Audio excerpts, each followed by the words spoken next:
Welcome to the Light Your Heart with Hope podcast. I'm Erin, and I'm so thankful you're here. My hope and prayer are that through listening to today's episode, God will encourage you and do immeasurably more than all you can ask or imagine.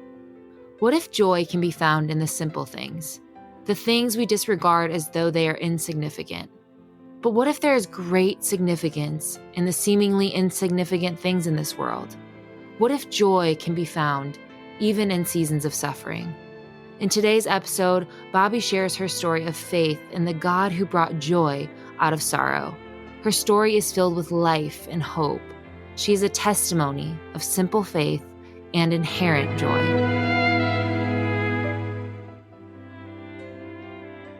Before Tim and I were married, neither of us were Christians. We knew that family was a part of the plan, but we had both come from divorced, broken families. And so we had definite ideas on how we wanted it to look, but neither of us were raised Christians. So we didn't know, we had no clue on how to do it, because of our family situations and, not having any guidance. So it was a rocky kind of start, I think, to family for us, just figuring out what it was supposed to look like and how kind of to divide family roles and what we would do. And I ended up staying home with the kids because even with a degree, my husband removing asbestos made more. So, and we decided we didn't want them in daycare all the time. And so we had our first son, Jordan, and we were really happy. Like we were doing all the right things, right? Like we had secured jobs. Our kids were first. We had savings accounts and life insurance plans. And we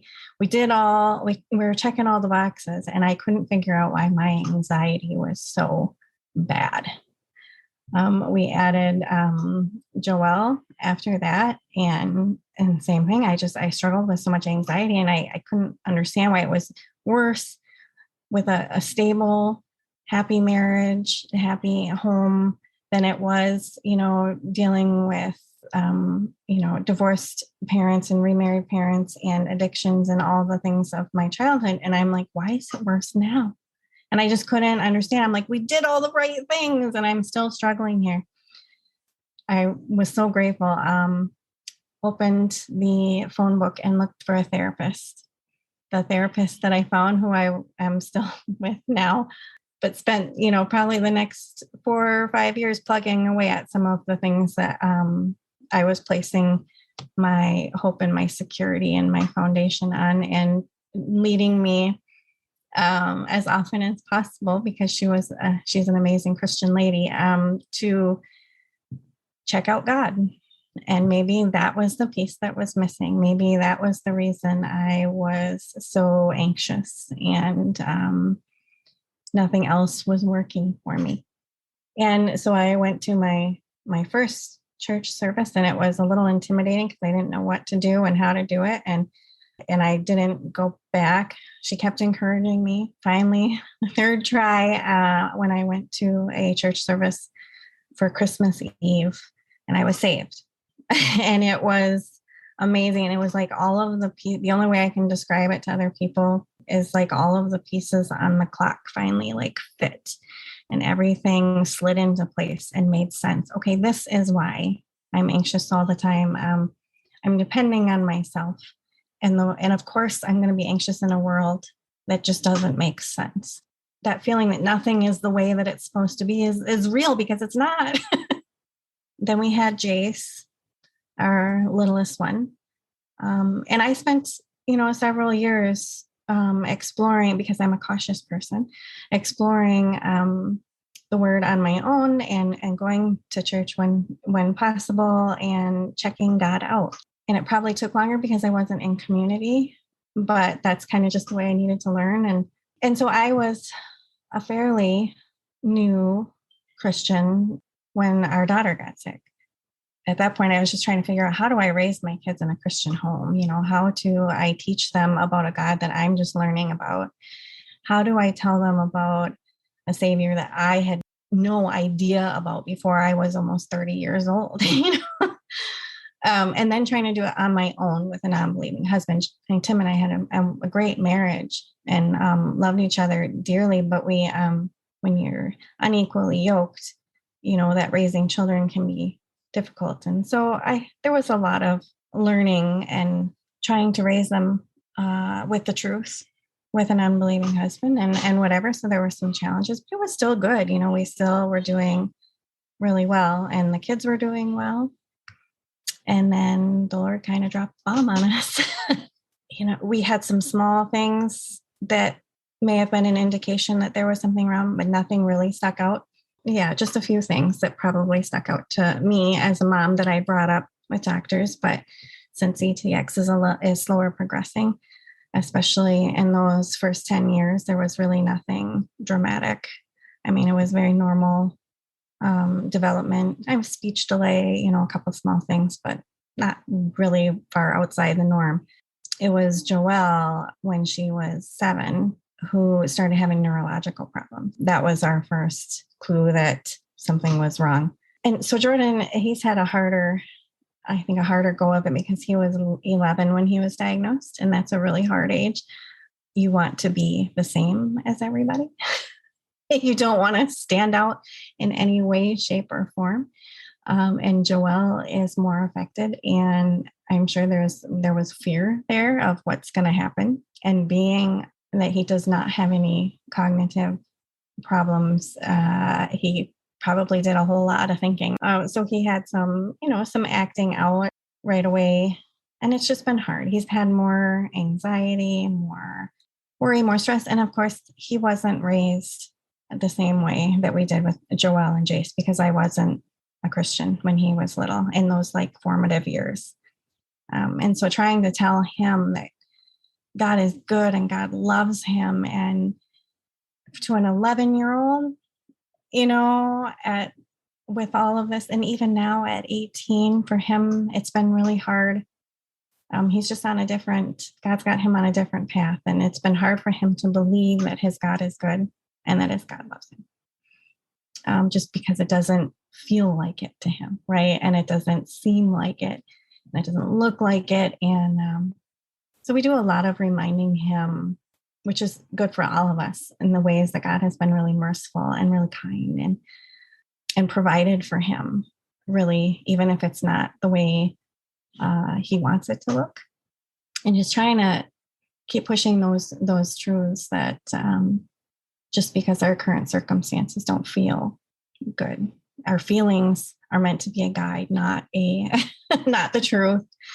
And we can feel a lot of things, but we have to remember what is true. And that is that he loves you no matter what things are going on at the moment and how, hard something is for you or, and he's had some challenges in dealing with it. And so we're just praying that he just experiences God. I think he's just going to have to experience that kind of love with him. Joelle, on the other hand, she's different. She had to go through all of the testing. I mean, we went through a year and a half to get a diagnosis for her, and she went through a lot of yucky stuff, just really invasive testing, hard testing.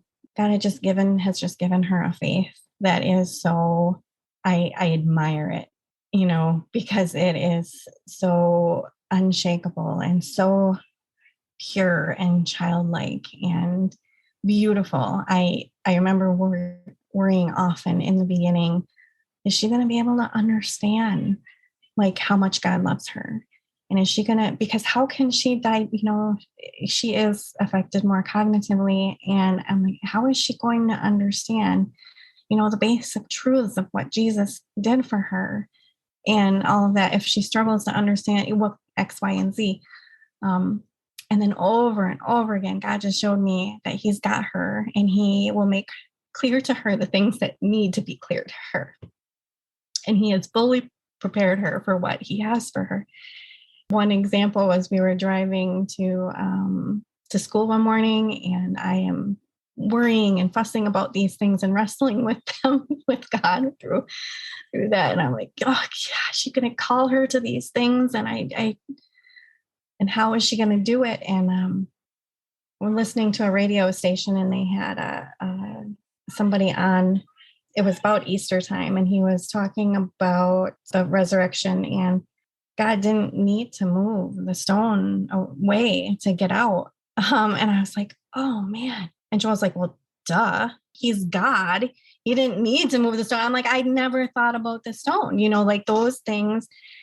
And so she just has this simple, pure view of him over and over again. She shows me that she knows more than all my little studying and Bible studies and highlighting and all of those things. Like, she knows more, and the Spirit is just, it's just revealed things to her as she needs. He's got her, she's going to understand. And she does. And she understands so much more clearly than I do most of the time. She just doesn't wrestle the same way. And it's like a joy to see how he's worked. I worried over and over about the trauma of testing and being in doctor's offices over and over, week after week after week for a year and a half. And she was at such a hard age for that. She was 7, but she has no memory of any tests. Now, she has short-term memory problems, but there's nothing wrong with that girl's long-term memory, but she does not remember any of the testing. So she was spared, trauma in that. Jordan didn't have to go through. I point that out to him a lot. I'm like, you didn't have to go through all these things because Joel did. He spared them the harder parts of that journey and that process. And because of the short-term memory, when something is unpleasant, she gets over it so fast. So like, even when we were going through things, when we would go and get like a blood draw or something, and 20 minutes later, she's totally like, okay, what are we doing next? Over and over, was just so grateful for the way that he dealt with her, provided for her. And in turn then showed me his mercy over and over and over again. And that he was there, and he was with her, and he was taking care of her. And so even when we didn't know what was wrong, we knew that he had her, and it wasn't all on me. Right? Like, it wasn't all my responsibility. And I didn't have to figure it all out, that he had a plan, and he would let us know when he let us know what it was. But now she's still got just a really beautiful faith. And it has in turn influenced her younger brother too. He doesn't know or remember any of the things during that time. He's still not quite aware that she's got, some difficulties, but he knows that she loves Jesus, and he knows the joy that she just always has. God is preparing him too for that. And he's given him such a little heart. It's been really beautiful. Joelle was diagnosed with cerebrotendinous xanthomatosis, and it's a mouthful. So it is abbreviated as CTX. As soon as we got her diagnosis, we knew that Jordan had it too. And Jace is completely unaffected. So with CTX, it is a metabolic disorder, leukodystrophy. So they do not produce a bile acid that breaks down cholesterol.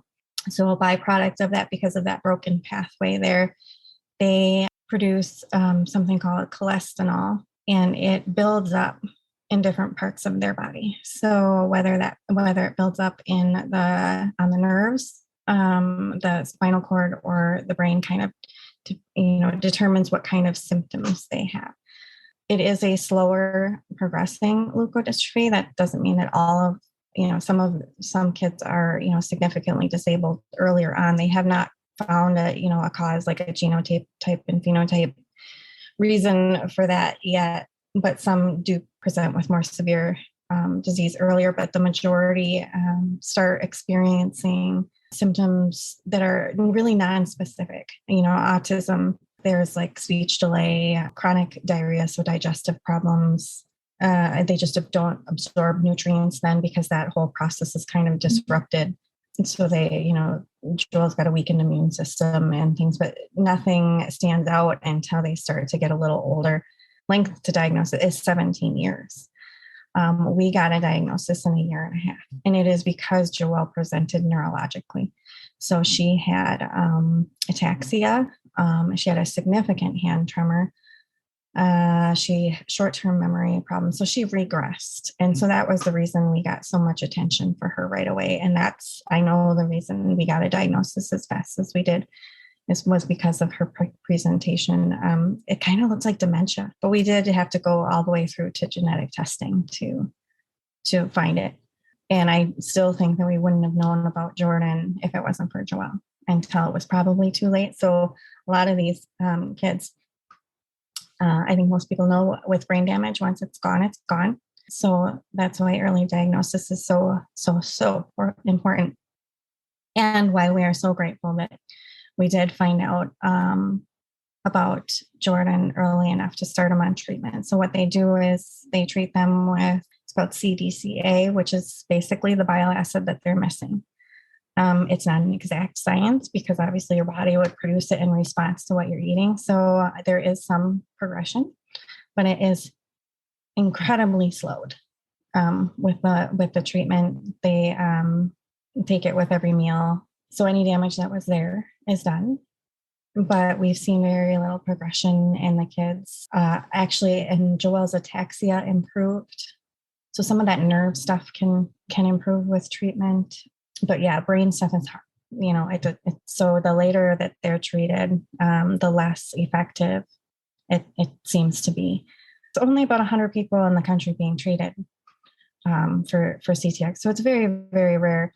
But there should be hundreds more out there. And so we know that people have this, and what usually happens as it progresses, they'll have severe psychological problems, hallucinations, and they usually end up on all sorts of things. A lot of times they're no longer mobile by the time they find out what it is. So it's just the delay to diagnosis it's just heartbreaking. So, and that was one of the reasons Tim and I were, we've gotten a diagnosis in time to preserve quality of life for the kids. And yes, they struggle with some things, but it's manageable, and it doesn't take our full-time care.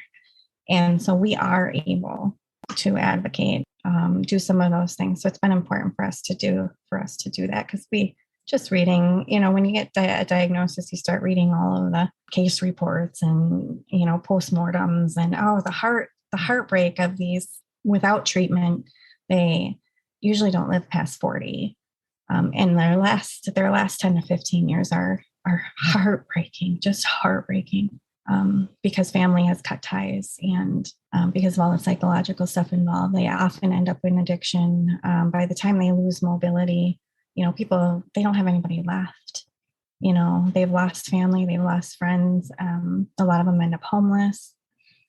Somewhere in the system, in nursing homes. I mean, it's just, and nobody to advocate, find out what's wrong, that there's an actual medical problem here. When you read through those things and meet some of the parents that are just heartbroken because they didn't catch it. They thought it was just teenage behavior. They thought it was just acting out. They thought it was drugs, and it wasn't, it was an actual medical thing. So the idea of being able to be a part of God's plan and just providing, a diagnosis for some people is just, newborn screening is a no-brainer for all of these things. My kids are, Jordan is going to be able to be independent, by all, it looks like it. It seems like it. And Joelle, she's so happy. And she's amazing with animals. So we're going to work on, her plan is maybe to board dogs, she's going to have a good quality of life. And other than, the weakened immune system, she's a healthy girl. So there's no reason to believe that it's going to shorten her lifespan. We're going to have a chance to treat these kids, in time to really make a difference. And that's amazing, to even have a chance to be a part of that. They have taught me so much. I have relied on structures in society to be okay. And Joelle has just shown me over and over that you don't have to have an enormous IQ. You don't have to have a ton of money. You don't have to have, they're really what we need for joy in our life is so simple, right? Like we want to add all these things to it.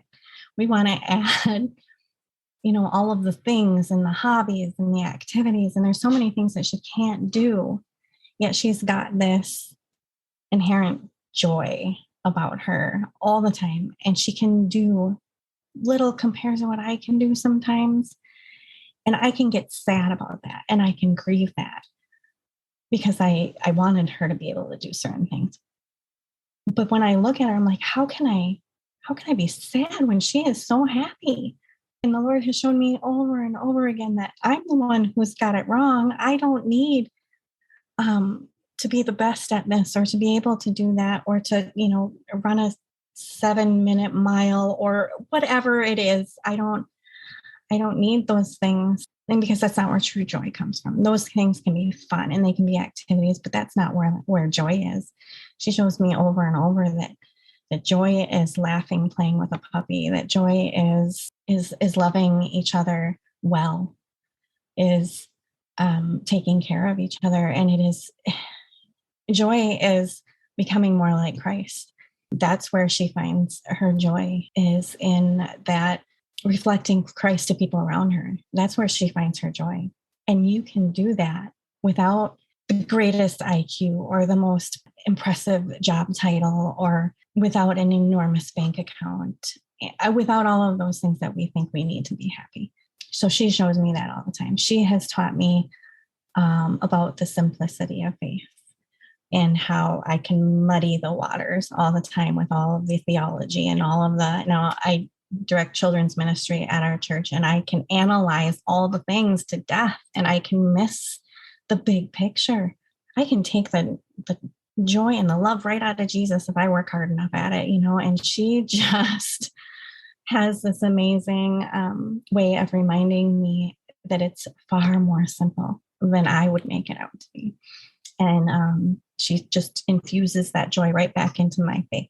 And Jordan, he has taught me to slow down and to pay attention and to really listen well. He's affected so differently, and it can be such a challenge. And honestly, he reveals my sin in a way that no one else can. He sees things and makes them bigger, right? So like he replicates my sin, and I see it in him and go, oh, that's me. And amplifies it. And I go, oh, that's so wrong. We both need to work on this thing. Because everything is so big for him. And with the OCD and the repetitive things that just get stuck with him, I'm like, oh, we cannot have those things in our head. And so we will focus on a truth that we need to be focusing on. And that should be the thing repeating in our head. And he has made me slow down and stop and take a look at myself so often, because the things that I find the most frustrating about him usually come from me. But the fact that it's so amplified in him, and the fact that it is so repetitive with him, brings it front and center. And it's like, okay, son, we've got some things to do here. I say that in the most loving way, that he just reveals and requires so much more patience on my part, reveals my selfishness really in a way that I think very few other things could, because I have to be so patient and I don't want to be. I want to move on to the next thing. Jace he is our little miracle. We were not expecting anymore. We had losses. Such an enormous gift. And every time I look at him, I remember the ways that God has provided for me, because even when he was little and we were going through all of these really hard things, really hard, and he was so little, but he was so funny, and he's so, like, his personality is so outgoing, and Tim and I are both more shy, and the other two are very, very shy. And so I was like, where did this little spitfire come from? Well, the Lord knew we needed it. We needed somebody who was just a distraction sometimes from the big things going on around us. Having special needs children is like an accelerated sanctification process. I learned so much in such a short period of time when you're, right? Like, he purposes that suffering and that hardship, and it is to draw us closer to him. And there's no faster way than to bring us to our knees, right? During that year and a half to diagnosis, and we knew something was very wrong, and Joelle was regressing. And I think I learned there is this pressing in that happens when you're grieving, and when there's just nothing left of you, like when you come to the end of self. And that is what that process did for me. So through that year and a half into diagnosis, that from the day that he told me that something was wrong, like it was just a process of surrendering the kids to him and trusting him, with learning to trust him with it. And I don't remember being mad. That could be a personality thing, or it could just be where I was in my journey. I knew as a follower of Christ and somebody who had been in the Word, I don't think you can be in the Word without realizing that we're going to be called, we're going to suffer here, right? And as long as we're here and until Christ comes, like, we are going to have hardship. And we live in a broken world, and so I knew to expect that. Like I was mature enough then to know that was going to happen. So I didn't get angry, but what I felt was betrayed, like hurt. I was so hurt. I remember thinking, like, because it was a genetic disorder, I know he formed them that way. And I remember when we found out, and thinking, so for 9 years, I've thanked you, or 7 years, from when she got sick. All this time, I've thanked you for healthy kids, and I've praised you for giving them to me, and I've been so grateful, and I thanked you, and I praised you for that. And all the time, you knew that they weren't okay, and so it kind of felt like betrayal, like he had failed to prepare me or tell me, or and maybe that's just because we had so long where we did have where they were okay, and we thought they were okay. And then Joel got sick, and I was like, you could have told me before all this damage happened,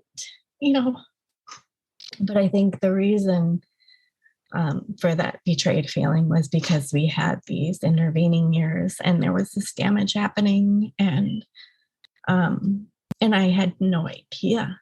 And he did, like, he knew. But then we get through diagnosis, and we get them on treatment, and I start working through these things with him. And he shows me over and over and over, just reminding me of things, of the way that he's caring for her, the way that she didn't remember any of the testing, the beautiful faith that he had given her, and the understanding that he brings to her, and even in the way that he cared for me during that time, the people that he brought into my life before we knew, and who became such an integral part of pointing me to him and helping me to trust him. After her diagnosis, I couldn't sleep, I couldn't eat. I just didn't want to live because I was too afraid.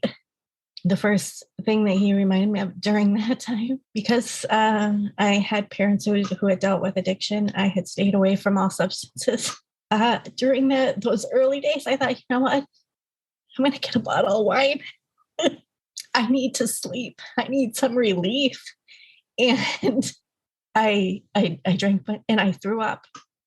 And I'm sitting on the floor of my bathroom, and I'm going, at the time, Lord, you won't even give me the relief of a glass of wine. But even in that, he was caring for me. He was saying, no, that is not what you need. That is not what is going to bring you relief.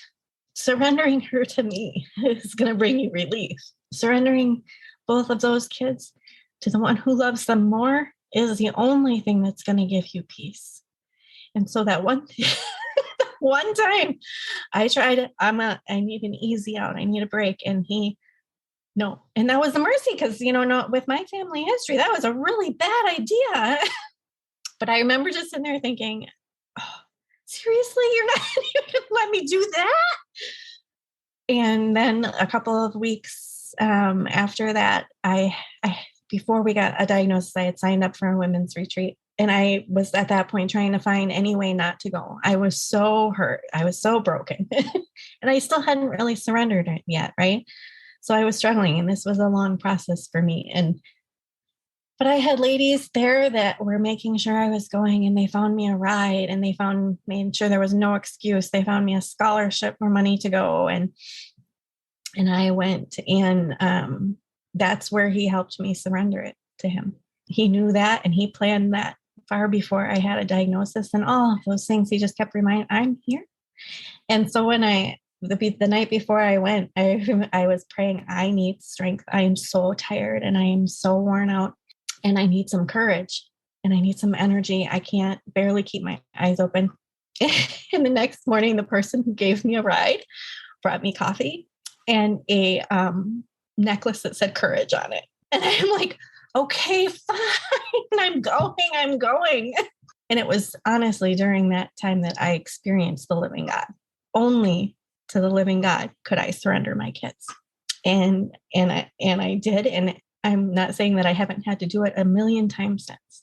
That process goes a lot easier now than it did then. And he's faithful to remind me of all the ways that he has provided and cared for us in this whole process, and reminded me that his grace is sufficient for today. He doesn't give me enough for tomorrow. He doesn't give me enough for 10 years from now. I've got to rely on it day to day, literally my daily bread. When I remember those things, and he reminds me of all those things, the ways that he's met me every time, making sure that I have what's best for me, not what I want, but what's best for me. I can remember that's, I'm not hoping and placing my trust in a God that isn't present and isn't active in my life and in the kids' lives. And so sometimes I just go back. I had started blogging and writing when Joelle first got sick. It helped me work through feelings, and it helped me express my faith and remind myself of my faith. I had never written before that, and it became this amazing gift to me. And I've continued to do it. And now I go back and I read just to remind myself of what he's done for me personally. I mean, I go into the word to remember what he's done for me for eternity. And then I go back through these blog posts and things and remember all of the ways, that he's met me here in that living God, that for eternity and here. He doesn't leave me here alone either. My circumstances can be completely contrary. It's joy that surpasses circumstances, right? So everything can be crashing out, but I know that I have the strength of Christ, like actually living and residing in me. It's not my strength. I know 100% it's not my strength, because my strength had me laying on the floor of my bathroom, throwing up my glass of wine. That was my strength. My strength is terrible, but I have the strength of Jesus. And therefore I know that I'll overcome. And I know that it's going to be okay. And I know there's purpose. It's not wasted suffering. It's not wasted grief. Every tear I've cried has been for a purpose. And it is for my good somehow, even if I can't see it, and for his glory. And I absolutely believe that. And so if things don't look the way I want them to, if they are hard, if we are grieving a new loss of ability or something, I always know that 1, there's purpose in it. 2, it's not going to last forever. There's an end to it. And 3, I will share in that victory. I will see the day when my kids are fully functional and restored. I know some people who just really struggle because they can't see them here. I'm like, well, not looking hard enough, because I see them all the time when I look at my kids, and it's not all grief. It's not all loss. I see them every time they conquer something that's hard. I see them every time they, like I said, they have the joy that I can't seem to come up with. I see them all the time. I think the biggest thing for me has been remembering that there's purpose.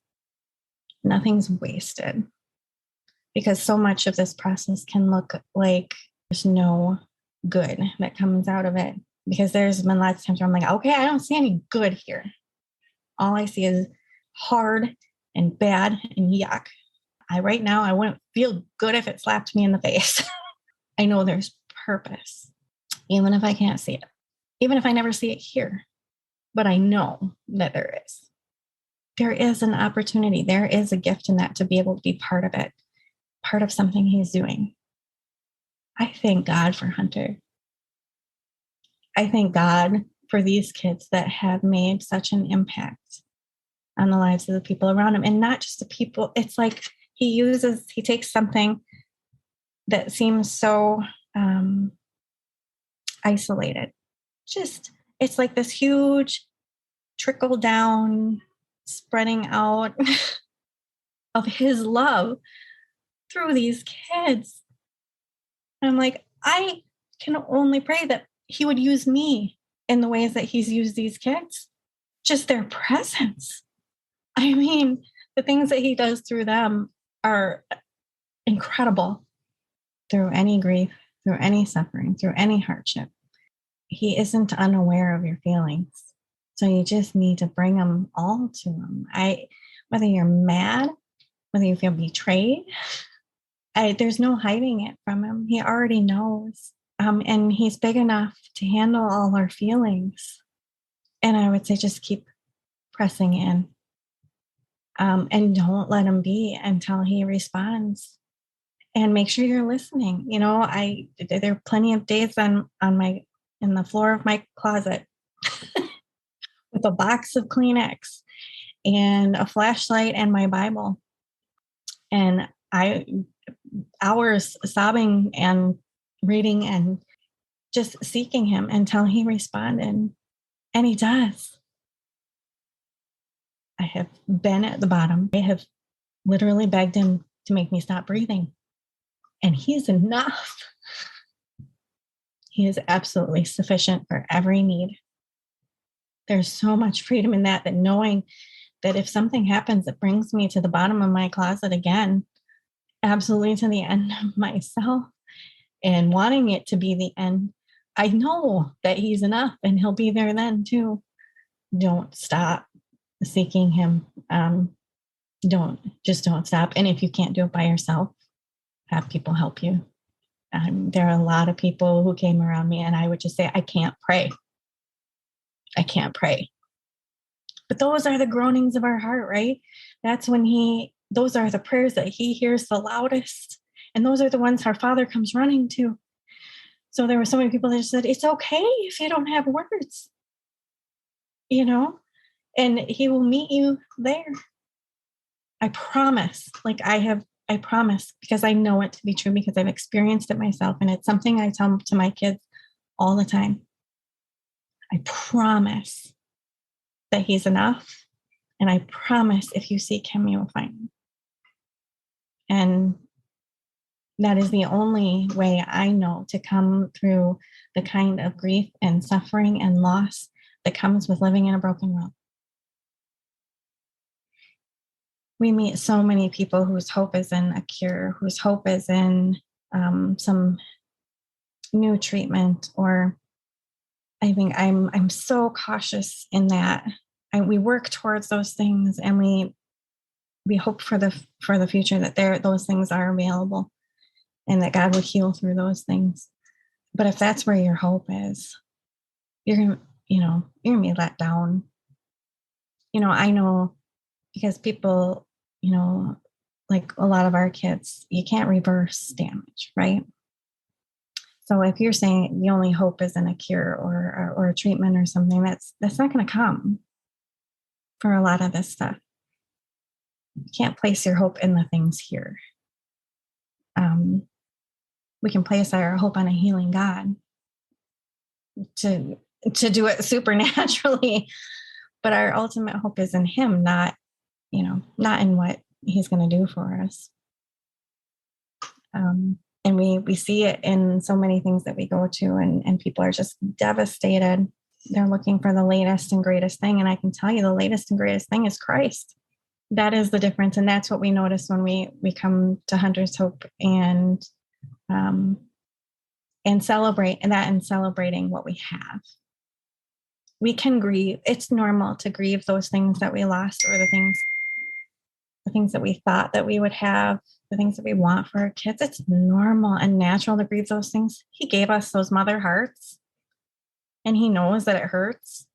But we need to celebrate what he's given us too, and take time to celebrate those things, because they might not be exactly what we wanted, but they're good. And I love going to Hunter's Hope and seeing the way that everybody celebrates these kids. And it's sometimes hard to see the things to celebrate, but there's always something. There's always something to celebrate. I think that's the biggest difference we see when we, those who have hope in Christ and those who don't, is the joy and the ability, the freedom to celebrate.